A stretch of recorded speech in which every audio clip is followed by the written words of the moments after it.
Hello everyone. तो इस video में हम लोग सॉल्व करेंगे डीएससी का लीड कोड का क्वेश्चन नंबर 2, जो कि है ऐड टू नंबर्स। ये क्वेश्चन लिंक्डइन टॉपिक के ऊपर है। तो ये क्वेश्चन हम लोग 3 पार्ट में सॉल्व करेंगे। पार्ट 1 में हम देखेंगे कि एग्जैक्टली क्वेश्चन में क्या पूछा गया है, वो समझने की कोशिश करेंगे। पार्ट 2 में हम समझेंगे कि अप्रोच क्या लेना है सॉल्व करने के लिए, और पार्ट 3 में हम एक्चुअल कोड करके सबमिट करके देखते हैं। ठीक है, तो पहले आते हैं क्वेश्चन के ऊपर। You are given 2 non empty link list. तो यहाँ पे हमको लिंक लिस्ट दी गई है। Secondly, representing 2 non negative integers. तो यहाँ पे बेसिकली ये जो लिंक लिस्ट है वो हमको 2 पॉजिटिव इंटीजर्स रिप्रेजेंट करने वाली है, और नॉन नेगेटिव मतलब यहाँ पे 0 भी हो सकता है। तो आइए आगे बढ़ते हैं। The digits are stored in the reversed order. तो रिवर्स ऑर्डर मतलब अगर समझो हमारा नंबर है 456, तो वो कुछ इस तरीके से दिखेगा 654 लिंक्डइन के हिसाब से। तो मतलब पहला नोड होगा 6, उसके बाद आएगा 5 और उसके बाद आएगा 4। तो कुछ इस तरीके से नंबर दिखने वाला है। तो ये हुई अगली चीज। Each of their nodes contains a single digit. तो समझो अगर हमारा नंबर 10 डिजिट का है तो वहां पर 10 नोड्स मौजूद होंगे जो कि हर एक डिजिट को रिप्रेजेंट करेंगे। तो अब वहां पे हमें क्या रिटर्न करना है, तो add 2 numbers and return the sum as a link list. तो इसका मतलब जो भी आंसर आने वाला है उसको भी लिंक लिस्ट के फॉर्म में ही हमको रिटर्न करना है। तो चलो, क्वेश्चन तो हमने पढ़ लिया है, अब आते हैं एग्जाम्पल टेस्ट केसेस के ऊपर। तो यहाँ पे नंबर दिया गया है 243। तो जाहिर सी बात है हमको इस नंबर को रिवर्स फॉर्म में लिखना है। तो 3, 4 और 2 आएगा। और ये जो सेकंड लिंक लिस्ट है यहाँ इसमें हमको दिया गया है 5, 6 एंड 4। तो इसको हमको लिखना है कुछ इस तरीके से, वो आएगा 4, 6 एंड 5।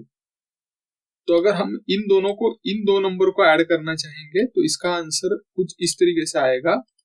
और 2 प्लस 5 आएगा 7, उसके बाद 4 प्लस 6 आएगा 10, मतलब यहाँ पे 0 आएगा, और यहाँ पे 1 कैरी आएगा, यहाँ पे 1 कैरी आएगा। और ये 1 और 3 और 4 के एडिशन जो है वो आएगी 8। तो बेसिकली हमारा जो आंसर आएगा वो 807 आएगा। लेकिन हमको रिटर्न करते वक्त उसको कुछ इस फॉर्मेट में रिटर्न करना है कि वो आएगा 708। तो कुछ इस फॉर्मेट में हमको वो रिटर्न करना है।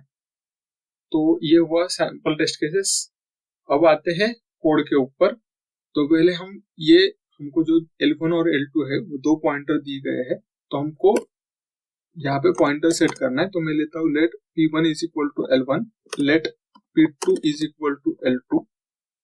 यहाँ पे हम कैरी लेंगे as by default as a 0।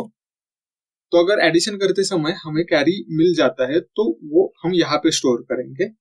उसके बाद हम एक न्यू वेरिएबल लेंगे करंट करके, जो कि होगा एक नया लिंक लिस्ट का नोड।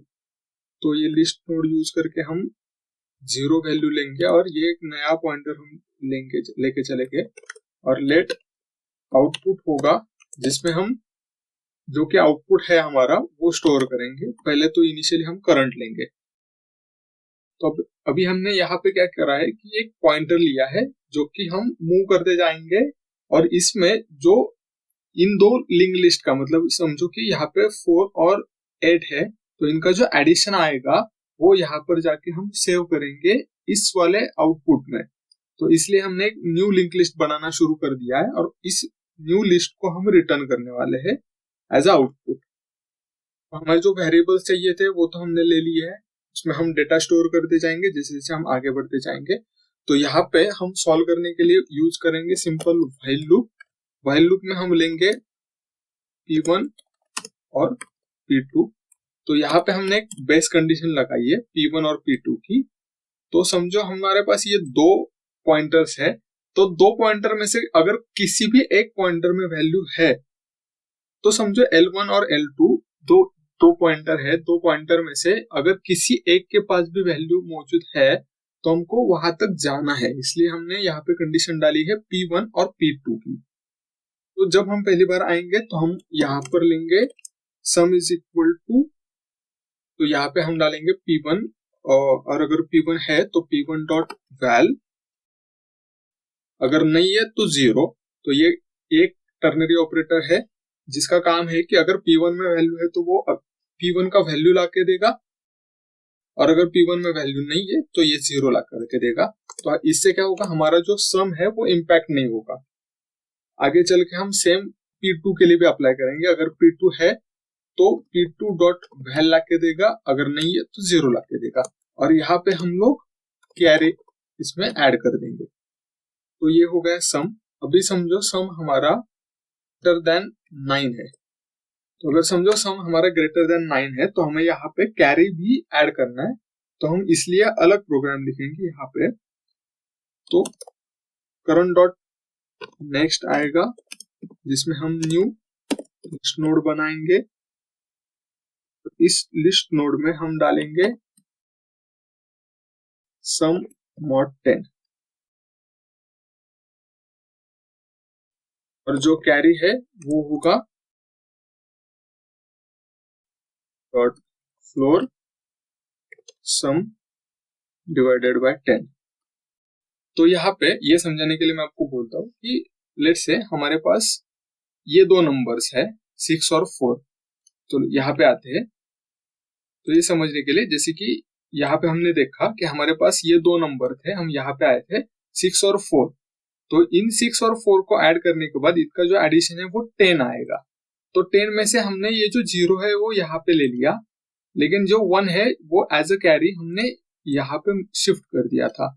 तो ये हमने बेसिकली ये स्टेप यहाँ पे फॉलो किया है, हमने यहाँ पे कैरी को सेट कर लिया है sum math dot floor sum divided by 10 लेके, और यहाँ पर हमने एक न्यू एक नोड जनरेट किया है जो हम डालेंगे इस आउटपुट वाले फील्ड में। तो हम बेसिकली जो हमको रिटर्न करना है लिंक लिस्ट वो हम तैयार कर रहे हैं यहाँ पे। तो अगर सम 9 से ज्यादा है तो इसका मतलब हमको कैरी लेना है, और अगर वो नहीं है तो हम जाएंगे एल्स वाली कंडीशन में। तो बेसिकली एल्स वाली कंडीशन हम यहाँ पे लिखते हैं। एल्स वाली कंडीशन में हम सिंपली लिखेंगे next is equal to new list node sum डालेंगे, और यहाँ पे हम कैरी को 0 सेट कर देंगे, क्योंकि अगर हमने यहाँ पे कैरी ले लिया है, लेकिन कैरी लेने के बाद भी जैसे कि यहाँ पे आने के बाद समझो यहाँ पे हमने ये 1 कैरी ले लिया, मतलब हमारा जो ओरिजिनल सम है वो 7 है, इसमें हमने ये कैरी भी ऐड कर लिया, उसके बावजूद भी हमारा जो सम है वो 9 से ऊपर नहीं है, 8 है। तो इस वजह से हमने यहाँ पे कैरी को रिसेट कर लिया, यहाँ पे कैरी हो जाता है नल, तो हमने यहाँ पे कैरी को रिसेट कर लिया एल्स वाली कंडीशन में। तो ये हुआ हमारा सम वाला लिंक लिस्ट जो कि हमको रिटर्न करना है। अब हमको ये जो पॉइंटर्स है जो हमने P1 और P2 पॉइंटर लिए हैं इनको भी तो शिफ्ट करना पड़ेगा। तो इस वजह से हम क्या करेंगे, यहाँ पे P1 इफ P1 मौजूद है तो हमको P1 is equal to P1 dot next करना है।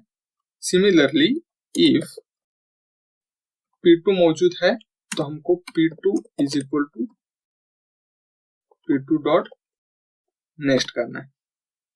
अब जाएंगे करंट के ऊपर, क्योंकि ये जो करंट है वो भी 0th पोजीशन पे है, तो हमको करंट को भी शिफ्ट करना पड़ेगा। तो इसलिए हमने यहाँ पे लिखा current is equal to current dot next, और जो करंट डॉट नेक्स्ट है वो हमने यहाँ पे सेट करा था, हमने सिर्फ उसको पॉइंट दिया कि हाँ नेक्स्ट पे हमको यहाँ पे जाना है। तो ये हुआ करंट डॉट नेक्स्ट। ये सब कुछ होने के बाद अगर समझो हमारे पास कैरी है, if carry is greater than 10, तो कभी ऐसी भी सिचुएशन आ सकती है कि ये जो लास्ट के 2 नंबर्स है इनको ऐड करने के बाद हमारे पास कुछ कैरी बच सकता है। तो अगर ऐसी कंडीशन आए तो वो हैंडल करने के लिए हम यहाँ पे थोड़ा सा कोड लिखेंगे जो कि होगा current dot next is equal to new carry. हम बेसिकली यहाँ पे क्या कर रहे हैं कि एक नया नोड क्रिएट कर रहे हैं, क्योंकि हमारे पास जैसे कि समझो यहाँ पे अगर ऐसा रहता कि यहाँ पे 2 की जगह 5 था, तो जो हमारा फाइनल आंसर है वो 4 डिजिट में आने वाला था। तो 4 डिजिट के लिए हमको एक एक्स्ट्रा नोड की जरूरत पड़ेगी, क्योंकि हमारा हर एक नोड सिर्फ एक ही डिजिट से स्टोर कर सकता है उसके अंदर। तो इस वजह से हमको एक न्यू नोड क्रिएट करना पड़ेगा यहाँ पे, जो कि हम क्रिएट कर रहे हैं। और उसके बाद सिंपली हम रिटर्न कर देंगे आउट नेक्स्ट को।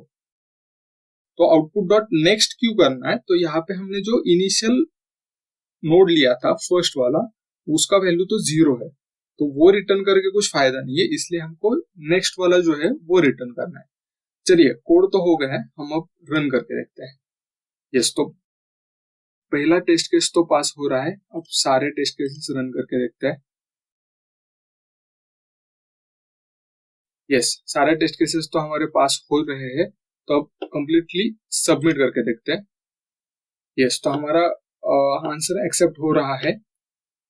तो आज के वीडियो में बस इतना ही। अगर आपको वीडियो पसंद आए तो लाइक करो, शेयर करो, सब्सक्राइब करो और कमेंट में मुझे बताना कि आपको नेक्स्ट क्वेश्चंस कौन सा चाहिए। Thank you so much.